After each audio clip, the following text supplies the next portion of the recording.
Hey guys, I'm here in Alabama to mark the 60th anniversary of the Montgomery bus boycott.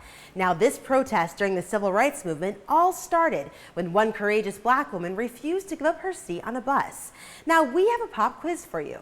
Who was that woman? A. Harriet Tubman, B. Maya Angelou, C. Rosa Parks, or D. Coretta Scott King. You have 10 seconds.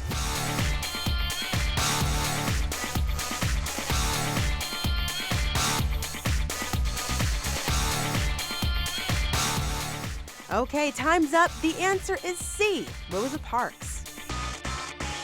In the 1950s, before the peak of the civil rights movement, minorities were not treated equally and didn't have many of the rights we take for granted today.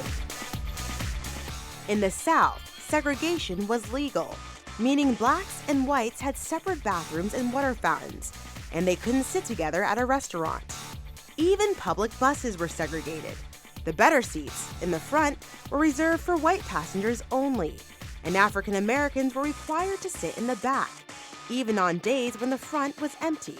If they did not give up their seats when they were asked to do so on a city bus, then they would be arrested. But on December 1st, 1955, one brave woman decided to take a stand, Rosa Parks. Rosa Parks worked as a seamstress in Montgomery, Alabama. She took the bus on her way home from work, as usual sitting in the area designated for blacks. But when she was asked to give up her seat to a white passenger, she refused and was immediately arrested. Once she was arrested, the flyers were passed out among the community, and everyone got the word out to avoid taking the buses.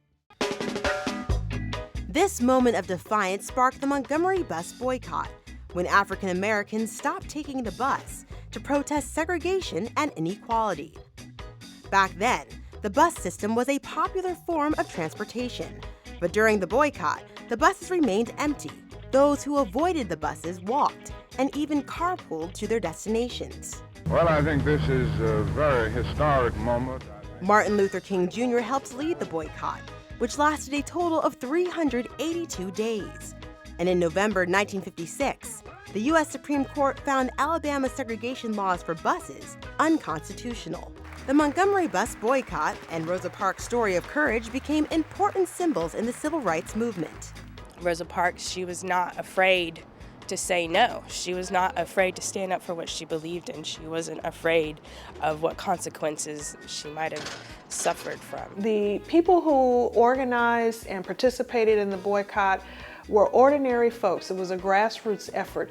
The same thing can happen today with issues that we're seeing on our university campuses, dealing with equality and discrimination and issues with police brutality and things. So I think if young people just realize the power that they have. Tomorrow, we follow students in Montgomery as they reflect on what the bus boycott means for young people today and for future generations to come. Now, back to you guys in the newsroom.